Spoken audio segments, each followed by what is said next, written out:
बघा आता in mathematics suppose कोणतेही आपल्याकडे इक्वेशन दिलेलं आहे किंवा कोणतेही आपल्याला एखादं इक्वेशन दिले किंवा इंटिग्रेशन दिले, आपण मानूया इंटिग्रेशन दिले एखादं किंवा आपल्याला एखादं डेरिव्हेटिव्ह दिले, तर ते आपण काय करतो, सॉल्व्ह करतो. मॅथमॅटिक्सचा अर्थ काय होतो की बा solving the any equation and to get the its value or to get its solution, बरोबर. तर हे फाइंड आउट करायला, सोल्युशन फाइंड आउट करायला आपल्याकडे दोन मेथड्स आहेत. एक आहे तुमची एनालिटिकल मेथड, एक आहे तुमची एनालिटिकल मेथड आणि second one is numerical method. Second one काय तुमचं, न्यूमेरिकल मेथड. म्हणजे the solution of any equation or the evaluation of any integration or the differentiation is done by the any of the following two methods. एक कोणता, एक analytical method आहे किंवा numerical method आहे. बघा मित्रांनो, आपण what is exactly the numerical methods हे बघत आहोत, बरोबर. जर सपोज आता तुम्ही बघितलं असेल की बऱ्याच शास्त्रज्ञांनी मॅथमॅटिक्स मध्ये वेगवेगळे शोध लावले किंवा वेगवेगळे थेरम्स बघितले. आपण 10वी 12वीत असताना बघितलेलं असेल ना की हा थेरम आहे, तो थेरम आहे, याच्या रिगार्डिंग आहे, त्याच्या रिगार्डिंग आहे. तर असे थेरम्स आणि त्या थेरम्स मधून आलेले जे रेडीमेड फॉर्म्युलीज आहेत, त्या फॉर्म्युलीजचा वापर करून जर सपोज मी एखादं इक्वेशन सॉल्व करत असेल, if I use the readymade formulae to finding out the sum solutions of any equation, any integration, any differentiation, whatever it might be, then that particular method is known as analytical method. Readymade फॉर्म्युलाचा वापर करून, readymade फॉर्म्युलाचा किंवा जे संशोधन झालं किंवा जे theorems evaluate केलेले त्यांचा वापर करून जर आपण एखादा सोल्युशन, एखादा इक्वेशन सॉल्व करतोय किंवा त्याचं उत्तर मिळवतोय, so that particular method is known as analytical method. That particular method is known as analytical method. Readymade फॉर्म्युलाचा वापर करून करतोय. जस्ट एक्झाम्पल, जर फॉर एक्झाम्पल म्हणून आपण बघितलं की सपोज माझ्याकडे हे असं आहे, ax² + bx + c is equal to 0. हे काय तुमचं इक्वेशन माझ्याकडे गिवन आहे. आता ह्या इक्वेशनचा मला जर सोल्युशन फाइंड आउट करायचंय, तर मला माहिती आहे की याच्यासाठी एक पर्टिक्युलर एक स्टँडर्ड फॉर्म्युला आहे. काय, त्याच्या रूट्स फाइंड आउट करायचा. त्याचे जे रूट्स आहेत ते रूट्स फाइंड आउट करायला फॉर्म्युला आहे x is equal to -b + -√b² - 4ac upon twice a. हा जो फॉर्म्युला आहे मित्रांनो, ह्या फॉर्म्युलाचा वापर करून मी काय करणार आहे, या फॉर्म्युलाचा वापर करून या इक्वेशनचे मी काय करणार आहे, रूट्स फाइंड आउट करणार आहे किंवा सोल्युशन जे ते मी फाइंड आउट करणार आहे. सेम पद्धतीने दुसरं कुठले इक्वेशन्स असतील, त्यांचा दुसरा कुठल्या फॉर्म्युलाचा वापर करून मी काय करतोय, रूट्स किंवा सोल्युशन हे जे ते फाइंड आउट करतो आहे, बरोबर. तर ह्या पद्धतीला काय म्हणतात, एनालिटिकल मेथड.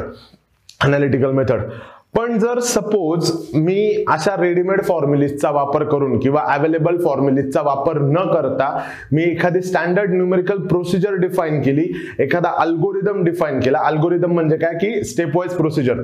जर मी suppose step wise procedures generate केला की नाही, पहिले मी ही गोष्ट करेल, त्याच्यानंतर हा पॉइंट घेईल, त्याच्यानंतर हा पार्ट करेल, असं पर्टिक्युलरली मी जे डिझाईन केलं आणि त्या पद्धतीने जर मी एक्झाम्पल जे किंवा इव्हॅल्युएशन एखादं जे इक्वेशन आहे ते मी जर इव्हॅल्युएट केलं आणि आन्सर मिळालं, so that particular step is, that particular method is known as numerical method. आणि हे सगळं करताना बाय युजिंग कम्प्युटर. म्हणजे हे जे अल्गोरिदम आहे, म्हणजे suppose to find the to evaluate the any equation by using algorithm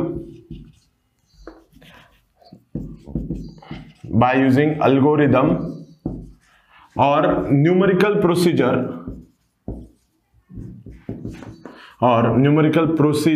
on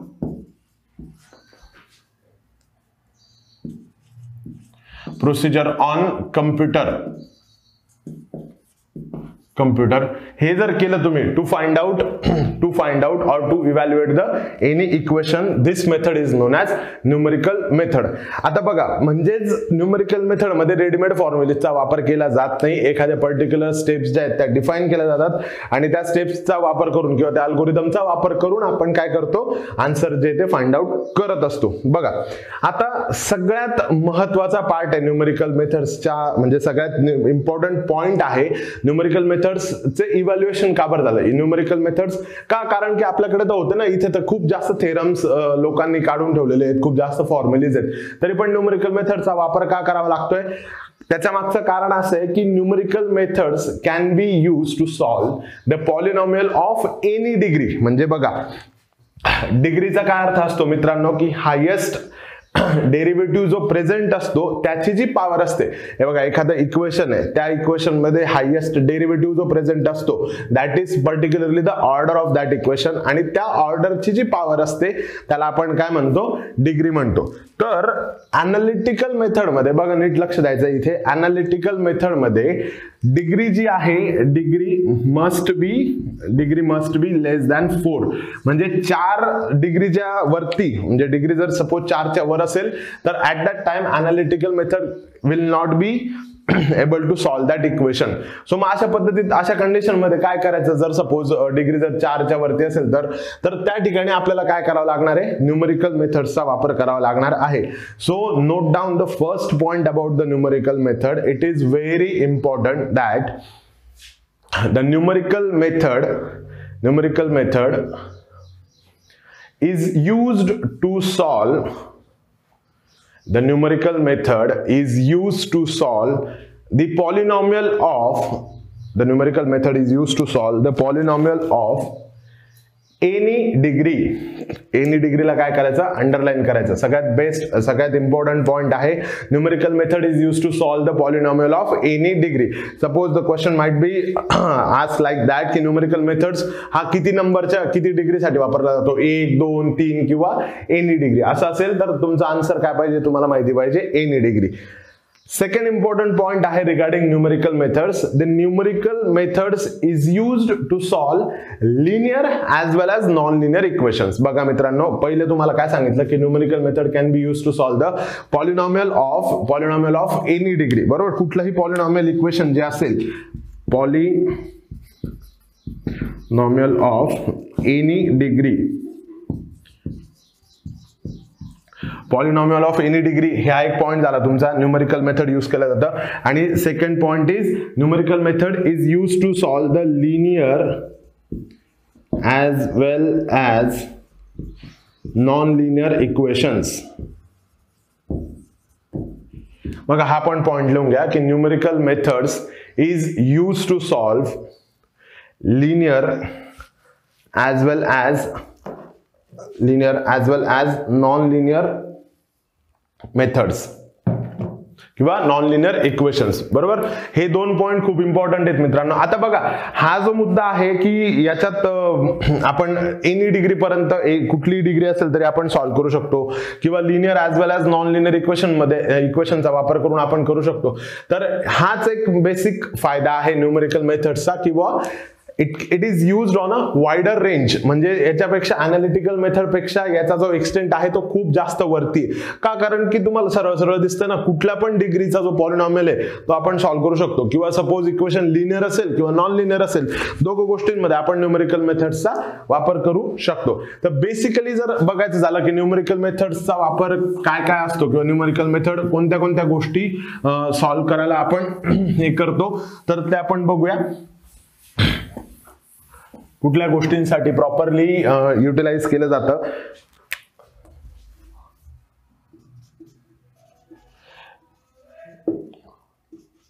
numerical methods use to solve. आता बघा यूज टू सॉल्व, सपोज जर पहिला असेल कुठली कुठली गोष्ट करायला आहे, to solve the system of linear equation. त्याच्यानंतर to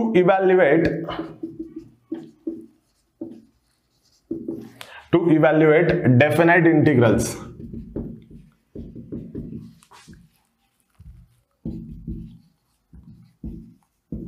To evaluate definite integrals. त्याच्यानंतर to solve algebraic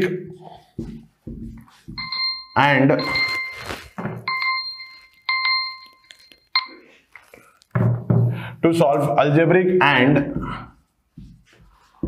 transcendental equations सांगतो मी तुम्हाला. ट्रान्सेंडेंटल इक्वेशन्स काय असतं. आणि fourth, to solve ordinary differential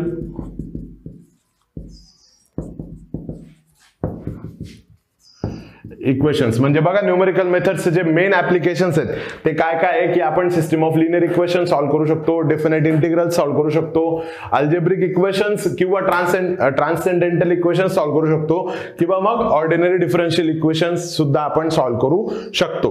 transcendental equation म्हणजे काय की the equation which contains exponential, logarithmic, trigonometric और inverse trigonometric functions is known as transcendental equation. म्हणजे एखादं इक्वेशन आहे त्याच्यामध्ये एक्सपोनेन्शियल पार्ट आहे सपोज कंटेनिंग, किंवा तुमच्या त्याच्यामध्ये लॉगॅरिथमिक पार्ट कंटेनिंग आहे, किंवा त्याच्यात ट्रिग्नोमेट्रिक पार्ट कंटेनिंग आहे, किंवा इनवर्स ट्रिग्नोमेट्रिक पार्ट जो तो कंटेनिंग आहे, तर that particular equation is known as transcendental equation. आता सपोज हे जे असतं x cube minus x minus x square plus x is equal to 4. This is your particularly algebraic equation. पण जर सपोज तुमच्याकडे असं इक्वेशन असेल की sin x plus e raised to x into cos of x is equal to 4. So that particular equation is known as transcendental equation. का transcendental? Because this equation containing the trigonometric function किंवा exponential function हे, किंवा त्याच्या पलीकडे जाऊन दुसरे पण मी तुम्हाला सांगितले तर ते जर असेल त्याच्यामध्ये, so that particular equation is known as transcendental equation. तर असे सगळे इक्वेशन्स, असे 4 ते 5 गोष्टी सॉल्व्ह करण्यासाठी आपण न्यूमेरिकल मेथड्सचा वापर हा केला जातो. आणि having any degree of that particular equation, तुम्ही डिग्रीचं याच्यामध्ये रिस्ट्रिक्शन असणार आहे का मित्रांनो? तर नाही, बरोबर. पण आता बघू आपण याच्यात की न्यूमेरिकल मेथडचा एक सगळ्यात मोठा डिसएडव्हान्टेज आहे. ऍडव्हान्टेज तुम्ही बघितला की तुम्ही कोणत्याही डिग्रीचा एखादं इक्वेशन असेल ते सॉल्व्ह करू शकतात, आणि लिनियर ॲज वेल ॲज नॉन लिनियर दोघं इक्वेशन्स जे ते आपण न्यूमेरिकल मेथडचा वापर करून सॉल्व्ह करू शकतो. अनालिटिकल मेथड मध्ये फक्त आपण लिनियरच इक्वेशन्स जे ते सॉल्व्ह करू शकतो मित्रांनो. तर इथे लिनियर ॲज वेल ॲज नॉन लिनियर दोघं सोडवता येतात. तर सगळ्यात मोठा ड्रॉबॅक जो आहे किंवा एक जो डिसएडव्हान्टेज आहे न्यूमेरिकल मेथड्सचा तो असा आहे की numerical methods introduce an error while solving the or while computing the equations. ते जे आपण जे पण काय करतो, जेव्हा आपण जी पण न्यूमेरिकल प्रोसिजर करत असतो, तर त्यावेळेला याच्यामध्ये एरर इंट्रोड्यूस होतो. The one of the disadvantage of, लिहून घ्यायचा वाटलं असता हा point, one of the disadvantage of numerical method is it introduces the error. One of the disadvantage of numerical methods is it introduces the error while computing the equations. Computing म्हणजे काय? Solving the equations, बरोबर.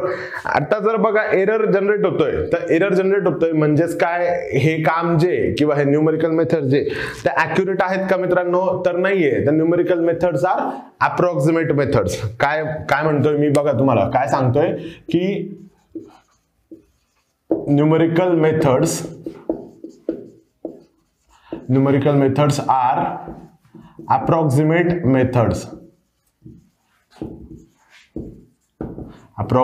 Methods. काय basic reason आहे बरं या गोष्टीचा? Numerical methods are approximate methods because it generates an error while computing or while solving. बरोबर आहे. सॉल्व्ह करताना त्याच्यामध्ये काय एरर जे असतात ते जनरेट होतात, तर त्यामुळे याला काय म्हणतात जातं? Approximate method. आता आपण बघूया की एरर कोणत्या प्रकारचे जनरेट होतात किंवा ते एलिमिनेट केले जाऊ शकतात किंवा नाही, बरोबर. तर बघूया. तर ह्या न्यूमेरिकल मेथड्स मध्ये 2 प्रकारचे एरर्स जे असतात ते इंट्रोड्यूस होतात मित्रांनो. एक आहे राऊंड ऑफ एरर, आणि सेकंड आहे तुमचा ट्रंकेशन एरर. बघूया आपण वन बाय वन काय असतात राऊंड ऑफ एरर. बघा, round of error is generated due to the limited storage space. Round of error is generated due to the limited storage space. बघा, बोलण्याकडे लक्ष द्यायचं की राऊंड ऑफ एरर कशामुळे generate होतो? Due to limited storage space for the mantissa part mantissa part of floating number बघा, हे तुम्हाला suppose माझ्या बोलण्यावरून आता लक्षात नसेल आलं, पण मी सांगतो तुम्हाला. सगळ्यात पहिली गोष्ट तर काय, राऊंड ऑफ एरर कशामुळे जनरेट होतो की त्याच्याकडे स्टोरेज कमी आहे, त्याच्याकडे स्पेस कमी आहे. आता फ्लोटिंग नंबर काय असतो आपण बघूया, आणि मॅन्टिसा पार्ट काय असतो. सपोज तुमच्याकडे एखादा नंबर आहे 3576827945 बरोबर. So this is your number 1049 पूर्णांक म्हणजे point 1049.35768279 and continuous so on. This particular fractional number म्हणजे हा जो पॉइंट वाला नंबर जो असतो आपल्या मराठी भाषेत पॉइंट वाला number is known as floating number. याला काय म्हटलं जातं मित्रांनो, फ्लोटिंग नंबर. आणि ह्या फ्लोटिंग नंबरचा याला काय म्हटलं आपण, फ्लोटिंग नंबर. आणि हा जो फ्लोटिंग नंबर आहे, ह्या फ्लोटिंग नंबरचा पॉइंट नंतरचा जो भाग असतो, पॉइंट नंतरचा जो पण कुठला भाग असतो मित्रांनो, त्याला म्हणतात मॅन्टिसा पार्ट. म्हणजे सपोज जर आपण बघितलं की ह्या फ्लोटिंग नंबरचा मॅन्टिसा पार्ट म्हणजे काय असेल, असं जर विचारलं की what is the mantissa part of above floating number is, then it is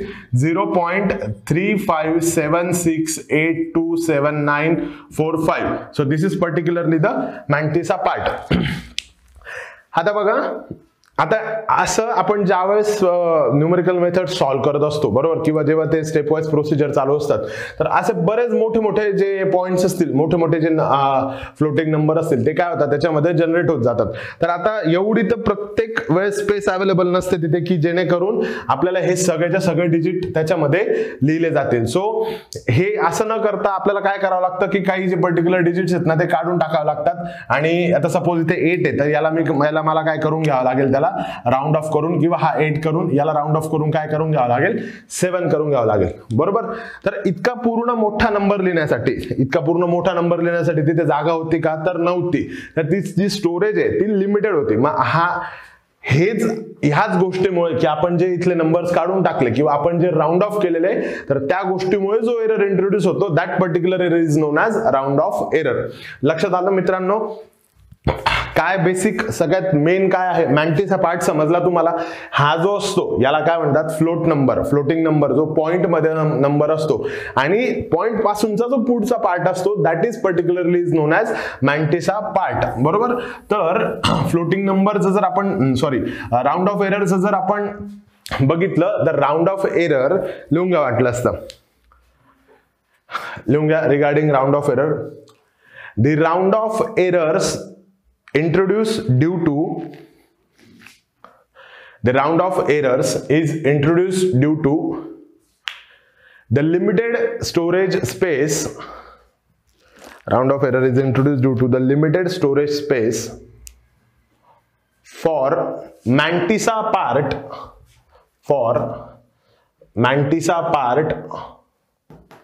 of the floating number. Limited storage space of the mantissa part of floating number. Floating नंबरच्या मॅन्टिसा पार्ट साठी जी स्टोरेज आहे ती फार कमी असते किंवा एका पर्टिक्युलर लिमिट पर्यंत डिफाइन असते. आता सपोज जर एखाद्या नंबर मध्ये जर 20 किंवा 22 पर्यंत डेसिमल नंतर डिजिट्स असतील तर एवढं तर लिहिणं पॉसिबल नाहीये. तर हे जे ते आपल्याला राऊंड ऑफ करावं लागतात आणि हे पॉइंट राऊंड ऑफ केल्यामुळे जो एरर इंट्रोड्यूस होतो that particular error is known as round off error. मग आपल्याला हे लक्षात यायला पाहिजे. Suppose the question will be like that की which kind of error will be generated by wrapping out or by chop out or by round off the mantissa part of the number किंवा mantissa part of the floating number. You have to remember की हे कशामुळे होतं तर round off error मुळे होतं. किंवा दुसरा पण प्रश्न असा जनरेट होऊ शकतो की राऊंड ऑफ एरर हा कशामुळे जनरेट होतो. राऊंड ऑफ एरर कशामुळे जनरेट होतो तर mantissa part जो राऊंड ऑफ केल्यामुळे जनरेट होतो. बरोबर आहे मित्रांनो. बघा ज्यावेळेस तुम्ही शिकताय ना, ज्यावेळेस तुम्ही अभ्यास करताय त्यावेळेस you have to be very careful what you are reading. तुम्ही काय वाचताना त्याच्यावर लक्ष दिलं पाहिजे की नाही अच्छा हा असा पार्ट आहे का, याच्यात अशा पद्धतीचा क्वेश्चन जनरेट होऊ शकतो. बरोबर आहे. हा सो तो बघूया आपण. नेक्स्ट टाइप ऑफ एरर काय तुमचा ट्रंकेशन एरर. बघा तुम्ही इंजिनिअरिंग मॅथमॅटिक्स म्हणा किंवा आपला जो प्रिलिमचा जो मॅथमॅटिक्स आहे त्यावेळेस तुम्ही बघितलं की टेलर्स आणि मॅक्लॉरेन्स सिरीज आपण बघितलेल्या आहे. टेलर मॅक्लॉरेन सिरीज, तर त्या सिरीजेस कशा होत्या मित्रांनो, दॅट सिरीजेस आर इन्फायनाइट. म्हणजे जस्ट लाईक आपण सपोज जर मॅक्लॉरेन सिरीज लिहिली इथे, आपण जर सपोज मॅक्लॉरेन सिरीज, एखादी जर Maclaurin series for f of x ही जर आपण लिहिली, हा, so what it will be, f of x is equal to f of 0 plus x upon 1 factorial f dash of 0 plus x square upon 2 factorial f double dash of 0 plus x cube upon 3 factorial f triple dash of 0 f triple dash of 0 आणि पुढे continue so on. ही कुठपर्यंत, याचं limit माहिती का आपल्याला मित्रांनो, याची limit माहिती का आपल्याला, तर we don't know the its limit, it goes up to the infinity. That particular series are infinite, बरोबर. मॅक्लॉरेन्स असेल किंवा टेलर्स असेल, तर सॉल्व्ह करताना एखादा पर्टिक्युलर न्यूमेरिकल मेथडने जर एखादा प्रॉब्लेम सॉल्व्ह करताना आपल्याकडे एवढी तर जागा अवेलेबल नसेल की आपण इन्फायनाइट टर्म्स पर्यंत त्याला वापर करणार कम्प्युटरमध्ये, बरोबर.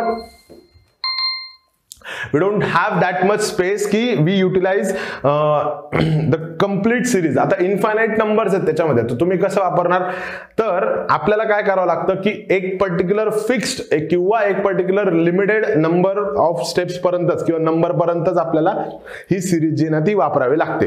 ही सिरीज काय करावं लागते, वापरावं लागते. म्हणजे फॉर एक्झाम्पल थर्ड टर्म पर्यंत किंवा 6 टर्म पर्यंत किंवा जागा जास्त असेल तर 8 टर्म पर्यंत, बरोबर. तर इतक्यापर्यंतच आपल्याला काय करावं लागतं, ते सिरीज जी ते आपल्याला आपण युटिलाइज करू शकतो. तर आता बघा तो पुढचा पार्ट जो याच्यात पण काय करावं लागला, आपल्याला गाळून टाकावं लागलाय. सपोज इन्फायनाइट सिरीज आहे किंवा समजा त्याच्यामध्ये 100 टर्म्स पर्यंत आहे किंवा 120-170 टर्म्स पर्यंत आपल्याला तिथे दिसत आहे, पण तरी आपण किती घेतोय, पहिले 8 ते 10 टर्म्स त्याच्यामध्ये युटिलाइज करतोय. म्हणजे पुढच्या टर्म आपण गाळून टाकलाय, तर हा जर पुढच्या टर्म्स आपण गाळून टाकलाय तर त्याचा वापर, ते गाळून टाकल्यामुळे जो एरर जनरेट होतो, त्या टर्म्स ज्या आहेत त्या गाळून टाकल्यामुळे जो एरर जनरेट होतो, that particular error is known as truncation error. That particular is known as truncation error. So write down about the truncation error. Heading द्यायचं राऊंड ऑफ एरर नंतर truncation error. The error introduced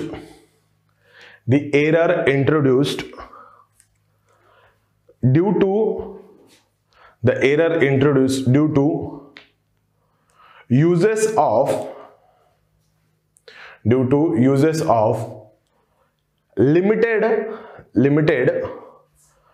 or the error introduced due to the uses of limited or fixed number of terms of infinite series. The error introduced due to the uses of fixed or limited number of terms of infinite series in the computation of equation.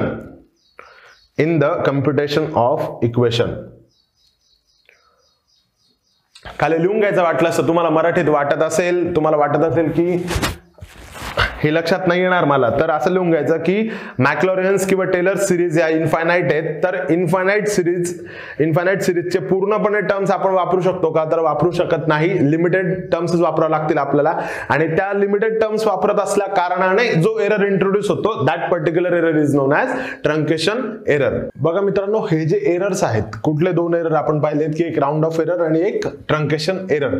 तर हे error जे हे numerical method मधून eliminate होऊ शकतात का किंवा कमी होऊ शकतात का, तर होऊ शकतात. इलिमिनेट तर पूर्णपणे नाही होऊ शकणार का, कारण की numerical methods are approximate method, आणि त्याचं मेन कारण असते अप्रॉक्सिमेट का बरं झालेत त्या, का, कारण की त्याच्यात एरर्स जे ते इंट्रोड्यूस होतात, बरोबर. पण हे एरर्स आपण जे ना ते कमी करू शकतो. तुम्हाला बेसिक रिझन सांगितले ना की एरर जे ते कोणत्या गोष्टीमुळे जनरेट झालेले आहेत. कुठली गोष्ट आहे, राऊंड ऑफ एरर कशामुळे जनरेट झालाय की इनसफिशियंट स्टोरेज किंवा limited space for the writing. इथे मी लिहितो वाटलं असतं लिमिटेड स्पेस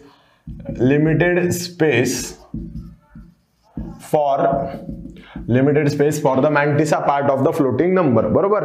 मग जर सपोज मी काय केलं, एखादा जसा मगाशी लिहिला होता एक डिजिट मोठा, त्या डिजिटच्या नुसार जर सपोज माझ्या याच्यात न्यूमेरिकल मेथड्स मध्ये किंवा त्या कम्प्युटरच्या याच्यात माझ्याकडे जर चार जे डेसिमल नंतरचे 4 डिजिट्स आहेत ते जर मावत असतील तिथे, तर मी काय करेल, मी स्टोरेज जी आहे ना, स्टोरेज कॅपॅसिटी ती जी आहे ती इन्क्रीज करेल, जेणेकरून काय होईल, स्टोरेज कॅपॅसिटी इन्क्रीज केल्यानंतर जो एरर आहे, जो एक्सटेंट ऑफ एरर आहे तो थोडासा कमी व्हायला मदत करेल. सपोज मी डेसिमल नंतरचे 4 पॉइंट्स वापरतोय किंवा मी एखाद्या केसमध्ये डेसिमल नंतरचे 8 पॉइंट वापरतोय, तर मला सांगा की कोणत्या केसमध्ये एरर जो आहे तो कमी असेल, तर ऑब्व्हियसली सेकंड केसमध्ये. का? कारण की मी त्याची मॅक्सिमम प्रिसाइज व्हॅल्यू जी आहे ती युटिलाइज करत आहे. So this is the basic point की to encounter the round off error, तो कमी करण्यासाठी आपल्याला काय करावं लागेल, the storage capacity for the mantissa part of the floating number has to increase. तर बघा मित्रांनो, तुम्ही जे पण आफ्टर 12th करून म्हणजे 12वी नंतर ज्यांनी इंजिनिअरिंगला ऍडमिशन घेतली त्यांना कम्प्युटर प्रोग्रामिंग म्हणून सब्जेक्ट असेल किंवा नसेलही तो कम्प्युटर प्रोग्रामिंग, तरी सुद्धा ज्यांनी न्यूमेरिकल मेथड्स हा इंजिनिअरिंग मध्ये शिकले आहेत, त्यावेळेस तुम्हाला माहिती असेल की आपल्याला लँग्वेज मधले सी लँग्वेज किंवा C++ मध्ये आपल्याला जे प्रोग्राम्स आहेत ते लिहावे लागतात याच्यातले अल्गोरिदम मध्ये. तर तिथे आपण काही वेगवेगळ्या ज्या कम्प्युटर बेस्ड कमांड्स होत्या त्या वापरत होतो, म्हणजे लाईक प्रिंटएफ, स्कॅनएफ किंवा फ्लोट वगैरे. बघा तुम्हाला जर आठवत असेल तर त्याच पद्धतीमध्ये आपल्याला याच्यात राउंड ऑफ एरर इलिमिनेट करण्यासाठी एक आपल्याला कमांड जी ना ती फक्त चेंज करायची. जर सपोज आपण तिथे जर फ्लोट ही कमांड वापरत असू, तर त्या फ्लोटच्या ऐवजी जर डबल फ्लोट, काय म्हणतोय मी, द फ्लोटच्या ऐवजी जर डबल फ्लोट ही कमांड वापरली while writing the program or while writing the algorithm, if you use the double float instead of float, then it will be beneficial to counterbalance or to reduce the round of error. So this is the one of the way also to reduce the round of error. So there might be a question like that ki to eliminate, or not to say eliminate, but to reduce the round of error. का eliminate? कारण पूर्णपणे eliminate होऊ शकत नाही. To round off the error we use the double float instead of float command. बरोबर, double float command instead of float command. ही एक गोष्ट तुम्ही लक्षात ठेवायची. सेकंड थिंग, जो ट्रंकेशन एरर तुम्हाला सांगितला, what is the meaning of truncation error, किंवा तो का इंट्रोड्यूस होतो, कारण की due to the limited terms of due to the uses of limited terms कोणाच्या, तुमच्या इन्फायनाइट सिरीजच्या, कुठली पण मॅक्लॉरेन्स, टेलर्स किंवा दुसरी कोणती जी सिरीज असेल त्या सिरीजच्या ज्या इन्फायनाइट टर्म्स आहेत त्याच्याऐवजी मी लिमिटेड टर्म्स वापरतोय. तर मी सपोज अनलिमिटेड का वापरतोय, कारण की स्टोरेज स्पेस कमी आहे, बट ऑब्व्हियस गोष्ट आहे ती, बरोबर, स्टोरेज स्पेस कमी असल्यामुळे. तर मी परत सेम पद्धतीने जाणार आहे. जर मला ट्रंकेशन एरर हा इलिमिनेट करायचा किंवा ट्रंकेशन एररचा हा रिड्यूस करायचा असेल, तर मी काय करेल, सपोज जर मॅक्लॉरेन्स थेरम मधल्या मी 4 टर्म्स वापरत असेल, x⁴ पर्यंत मी जातोय, तर I will enhance or increase the storage space in a computer or in that particular program so that I can utilize more steps. याच्यापेक्षा जास्त मी ज्या पॉइंट्स पर्यंत, जास्त त्या पॉइंट्स पर्यंत किंवा जास्त नंबर ऑफ पॉइंट जे नंबर ऑफ स्टेप्स आहेत त्याच्यापर्यंत मी काय करू शकतो, त्याचा वापर करू शकतो. तर असं करून मी काय करेल, ट्रंकेशन एरर जो आहे तो रिड्यूस करणार आहे. बघा आता इकडे लक्ष द्या, आपण जे ते एररची फॉर्म्युलेज बघणार आहे की एररचे जे फॉर्म्युले असतात किंवा एरर म्हणजे काय एक्झॅक्टली. सपोज आपण बघितलं की टाईप काय ते एररचे, बरोबर आहे. So error will be, error is a real value minus measured value, minus काय तुमची मेजर्ड व्हॅल्यू, किंवा that error can be writed as a real value, sorry real नाही, exact value minus approximate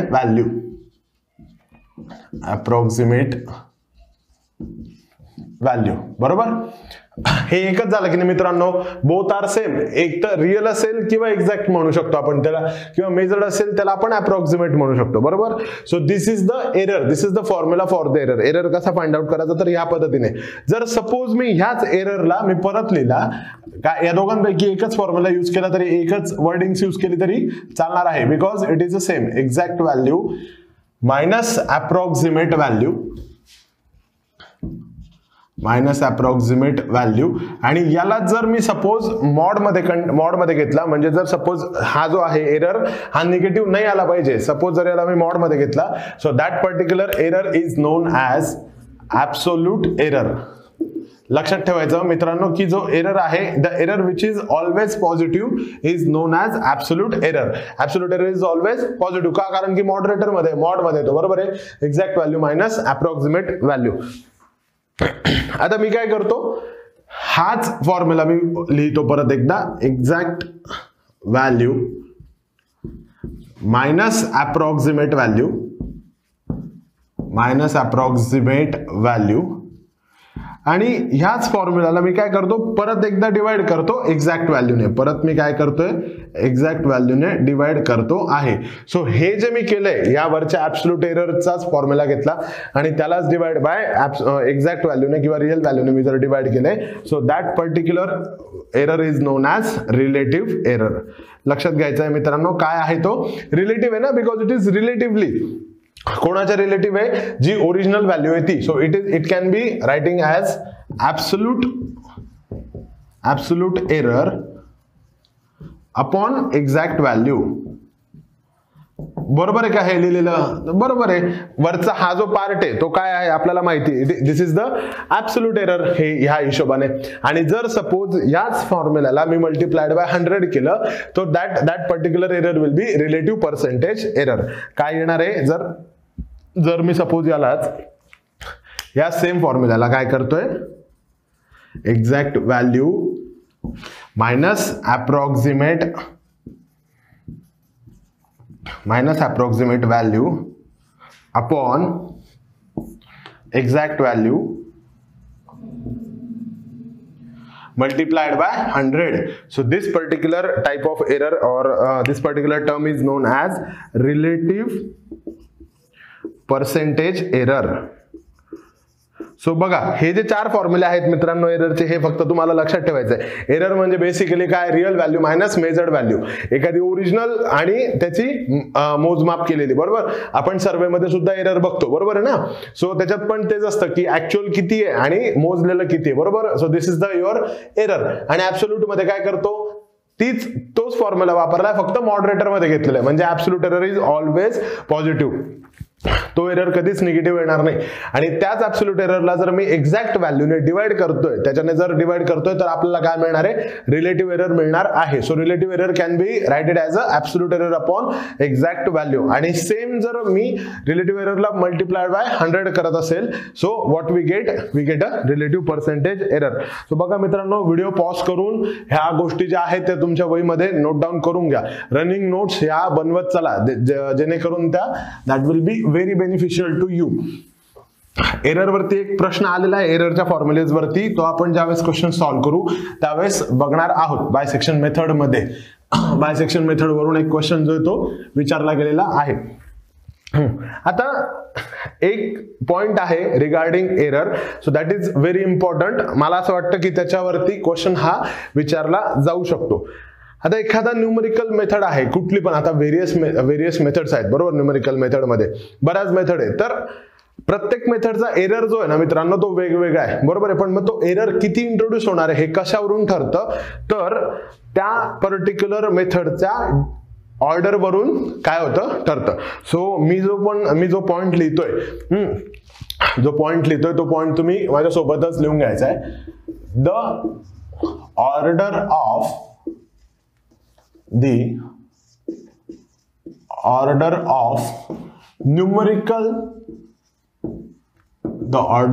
numerical method is the way of evaluating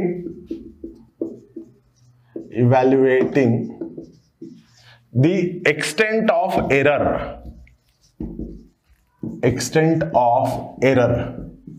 बघा याचा काय अर्थ होतो की एखाद्या न्यूमेरिकल मेथड मध्ये किती प्रमाणात एरर इंट्रोड्यूस होऊ शकतो, दॅट इज डिफाईन बाय किंवा दॅट इज डिटरमाइंड बाय, किंवा हे कोणावर डिपेंड आहे तर त्याच्या ऑर्डर वरती डिपेंड आहे, न्यूमेरिकल मेथड वरती. बघा तुम्ही न्यूमेरिकल मेथडच्या ऑर्डर वरती तो तेच म्हणतो, the order of numerical method is a way of evaluating, की त्याचा ऑर्डर वरून ठरणार आहे की त्याच्यामध्ये जनरेट होणारा एरर जो आहे तो किती असणार आहे. आणि याच्याच रिगार्डिंग जो सेकंड पॉइंट आहे मित्रांनो, की जेवढी जास्त ऑर्डर असेल न्यूमेरिकल मेथडची, the higher will be the order of numerical method, lesser will be the error. आणि एरर जो आहे तो कमी होतोय याचा अर्थ काय होतोय, ॲक्युरसी विल बी हायर. बरोबर. सो बघा, note down this point also, as the higher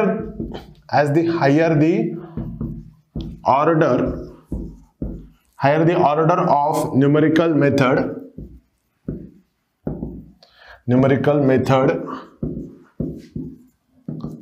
lesser will be the error.